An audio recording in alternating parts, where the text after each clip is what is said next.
The Micah Parsons drama continues to boil over in Dallas. And honestly, if you've been following the Cowboys for more than 5 minutes, this script feels painfully familiar. Here we go again. A generational talent clashing with a front office that just can't seem to get out of its own way. Let's be clear, Micah isn't perfect. He got his moments. He's outspoken, fiery, emotional. Some call it passion, others call it diva behavior. But no matter how you frame it, none of that changes the fact that the Dallas Cowboys have yet again let things escalate to the point where one of their brightest stars is publicly frustrated and nothing is resolved. Sound familiar? It should. Because this is exactly what keeps happening under the Jones regime. Cowboys fans know this dance all too well. First, there's silence, then rumors, then the media storms in, followed by vague comments from Jerry and Stephen Jones. Eventually, the player in question gets labeled difficult. Fans are divided, and all of a sudden, we're not even talking about football anymore. We're deep into PR territory. And that's exactly what's happening with Micah right now. One of the best defensive players in the league is sitting in limbo, while the front office plays chicken with another contract negotiation. And here's the thing. Nobody's saying Micah has been a saint through all of this. There have been outbursts. There have been comments that didn't need to be made, but come on, he's a superstar in his prime. He wants to win. He wants to be respected, and most of all, he wants to be paid. Now, let's be real. Some fans are already checking the trade machine, wondering what 2 first-rounders and a veteran might get them. And yeah, there are whispers, loud ones, about the Washington Commanders. You know, the team coached by Don Quinn, the same guy who turned Micah loose and helped mold him into the monster he is today. Can you imagine Micah lining up twice a year against the Cowboys? Can you imagine the emotional fire that would bring? The revenge games, it's the stuff of nightmares for Cowboys Nation. But let's be honest, Jerry Jones would never let that happen. An in-division trade like that would cost so much draft capital. The Commanders would basically have to give up their future to even get a seat at the table. And Jerry, for all his flaws, is not about to be the guy who hands a Super Bowl contender their missing piece. Especially not one wearing star blue last season. So, what's the likely outcome here? Pretty much the same as always. Drag it out. Simmer through training camp. Let the media run wild. Let the tension build. And then one quiet afternoon in late August, Jerry Jones picks up the phone. He talks to Micah. They hash it out. The money's on the table, something in the ballpark of $40 to $45 million a year. And boom, crisis averted. Suddenly, Micah is the highest paid defensive player in the league. The locker room breathes a sigh of relief, and the front office gets to pat themselves on the back like they just pulled off a miracle. All the while, fans are left wondering why it had to get this far in the first place. Because that's the real issue here. It always gets this far. The Cowboys aren't just bad at handling superstars. They're consistently bad at it. From DeMarcus Lawrence to Ezekiel Elliott to Dak Prescott and now Micah Parsons, every contract negotiation becomes a saga. Every single one feels like pulling teeth. The Jones family is addicted to brinkmanship. They love playing hardball, dragging things out, trying to get a team-friendly deal, as if somehow squeezing a couple million off the top will magically fix decades of postseason disappointment. And it's exhausting. Not just for the fans, but for the players, the coaches, the entire organization. This culture of constant tension, constant drama, it wears people down. And sooner or later, it's going to cost them something they can't replace. Look, Micah Parsons is not just another good player. He's a game changer. He tilts the field every time he lines up. His presence alone forces offenses to change their entire game plan. That kind of impact is rare. You don't negotiate with that kind of talent, you invest in it. You build around it. But here we are again, stuck in the same cycle. And it's frustrating because it feels so avoidable. If the Cowboys had simply gotten ahead of this a year ago, if they'd sat down with Micah and worked out a long-term deal before the market exploded, none of this would be happening right now. But that's not how Dallas operates. The Jones family plays from behind, and they keep trying to fix leaks after the dam is already cracked. And the fans, they're caught in the middle.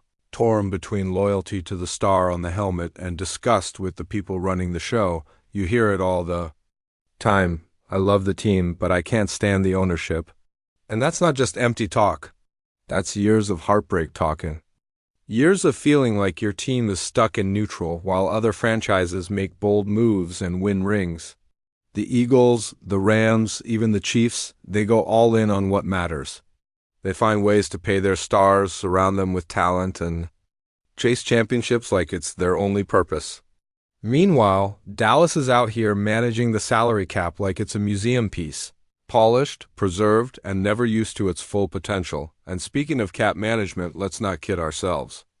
There's this narrative floating around that the Cowboys are somehow elite at managing the cap, that they're being smart by not pushing money into the future like the Eagles do. But let's get one thing straight. The goal isn't to have a pretty cap sheet. The goal is to win Super Bowls. Who cares if your books look clean in 2031? If you haven't even sniffed an NFC championship since the 90s? The Eagles might be loading up the credit card, but they've already cashed in. They've got the trophy. They've been to the big game, and they're still contenders. So maybe, just maybe, their approach actually works. Meanwhile, Dallas is out here, clipping coupons and wondering why they keep falling short. So yeah, the blame falls squarely on the Jones family. Stephen Jones talks like he's the future, but nothing he's done so far suggests a major shift from the past. If anything, he might be even more cautious than Jerry, and that's terrifying because if the next generation of Cowboys leadership is just as stuck in their ways as the last, then what exactly are we waiting for? More heartbreak, more drama, more almost seasons? This whole situation with Micah is bigger than just one player's contract. It's about culture, it's about identity.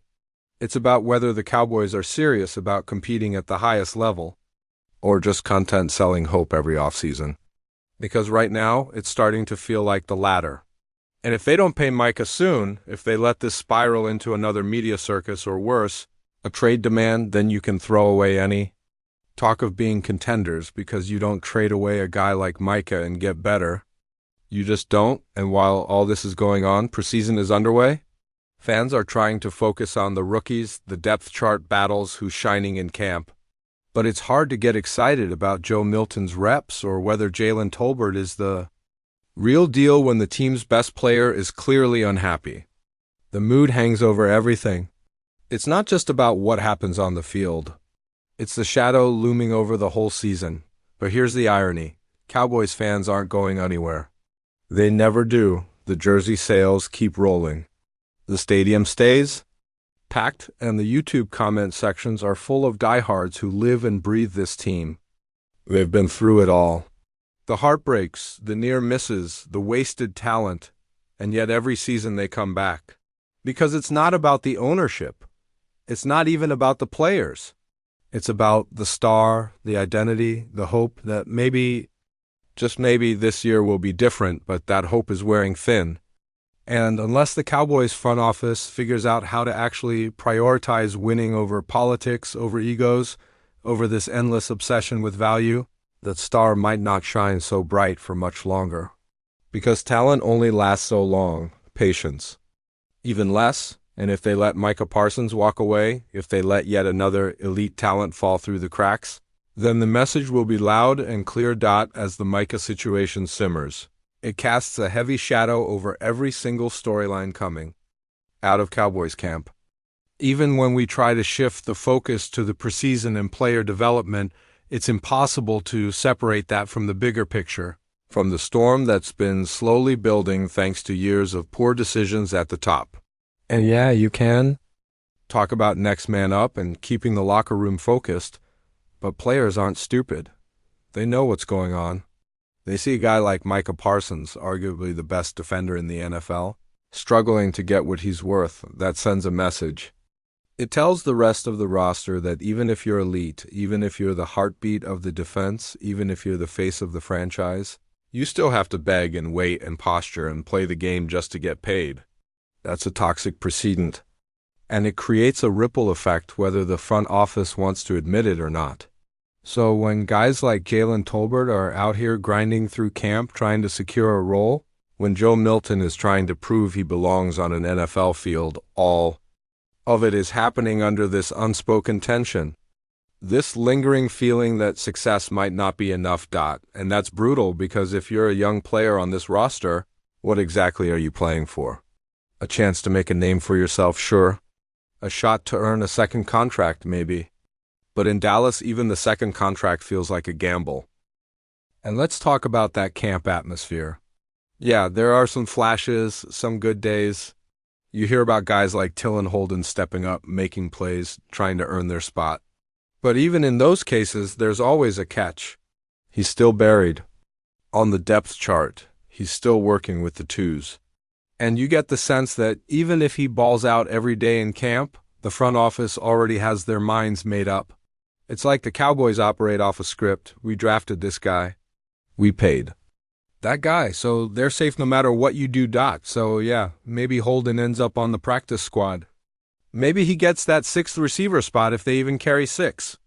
But is that based on merit or just convenience? Same thing with players like James Houston.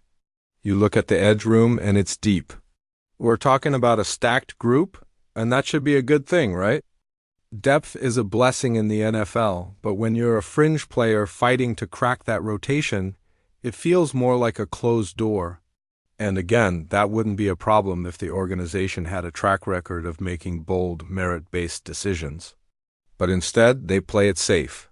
They stick to the script. And guys like Houston become long-term practice squad projects. Not because they don't have the talent, but because the path is blocked by politics and contracts and pre-established pecking orders. Now, the fans are watching all of this unfold in real time. They're not dumb. They see what's going on. They see the injuries stacking up in camp. They see the lack of urgency from the front office. They hear the empty pressers, the vague answers, the promises that never materialize. And they feel it, that quiet dread creeping back in, that voice in the back of the mind whispering, here we go again. Because while other teams are locking in stars, restructuring deals, pushing chips to the center of the table, Dallas is managing carefully, cautiously, as if their main goal is to be fiscally responsible, not competitive. You see the contrast. And teams like the Eagles, yeah, maybe they're pushing money into the future. Maybe it's not sustainable, but who cares? They've already reaped the rewards. They played in Super Bowls, they've built juggernaut rosters, they've gone all in and come out with banners. And that's the point. Football isn't about 15-year plans. It's about seizing your window. It's about taking calculated risks when your core is elite. And make no mistake, this Cowboys core is elite. They got talent on both sides of the ball. They got the pieces, but they don't have the aggression. They don't have that urgency that separates good teams from great ones. And maybe that's the scariest part, that this version of the Cowboys is good enough to be great, but never will be. Not because of the players, not because of the coaching, but because of the philosophy at the top. Because Jerry and Steven are still running the show like it's 1999, because they still believe you can win big while pinching pennies, playing it safe and avoiding tough conversations until the last possible moment. And meanwhile, another season passes. Another opportunity slips away. But before we continue, don't forget to subscribe to our channel and give this video a like. Your support helps us keep bringing you the latest updates on the Dallas Cowboys.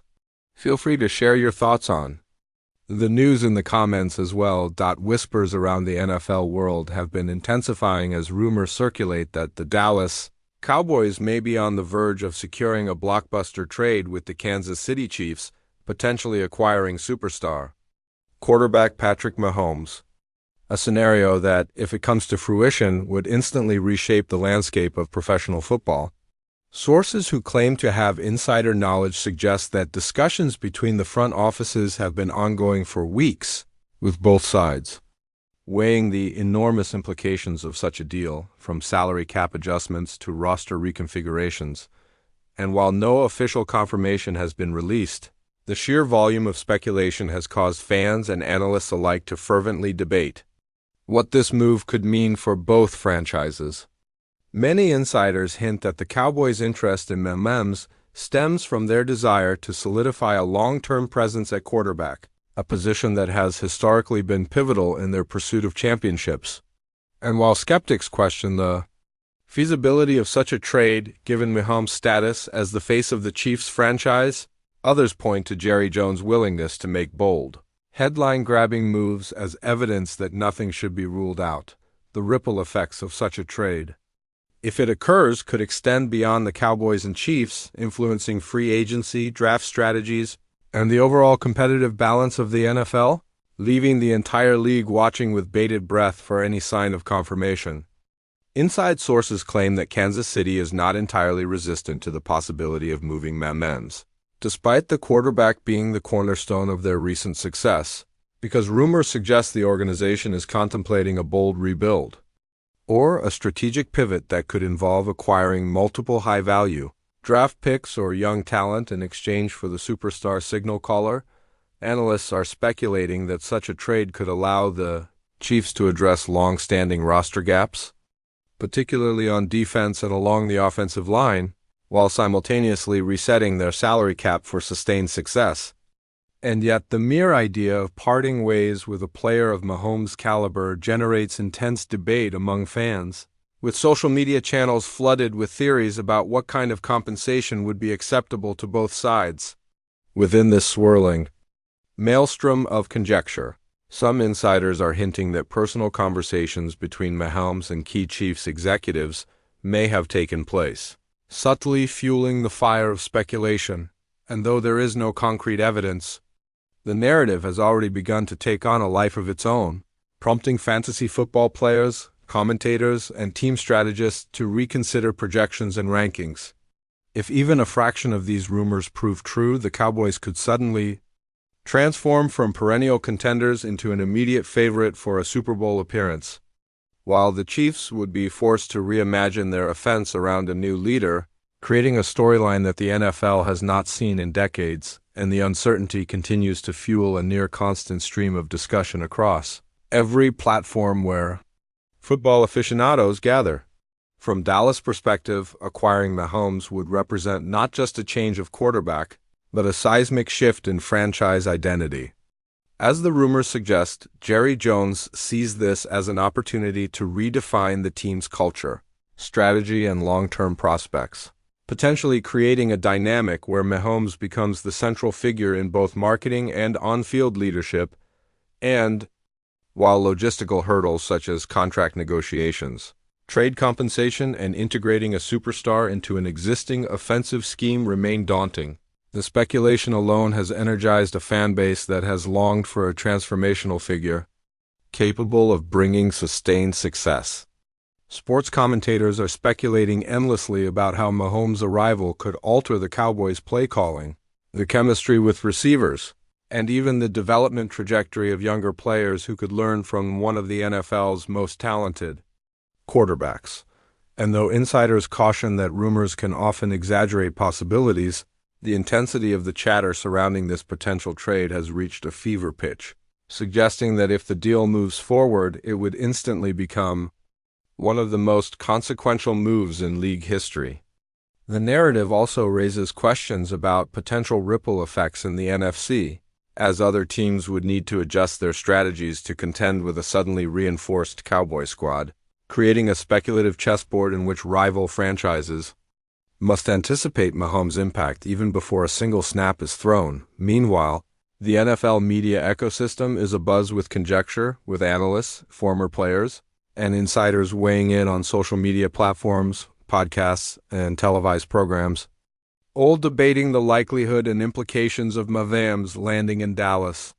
And the speculation has become so pervasive that even casual fans are joining the conversation, imagining what this what-if scenario would look like on Sundays and how the Cowboys' offensive style might evolve under a quarterback of Mahomes' caliber. Rumors suggest that the Chiefs may also be preparing contingency plans, exploring potential quarterback replacements through draft prospects or trade possibilities, though nothing has been confirmed, fueling endless cycles of analysis, speculation, and fan-driven theories, which only amplifies the sense of intrigue surrounding this potential deal.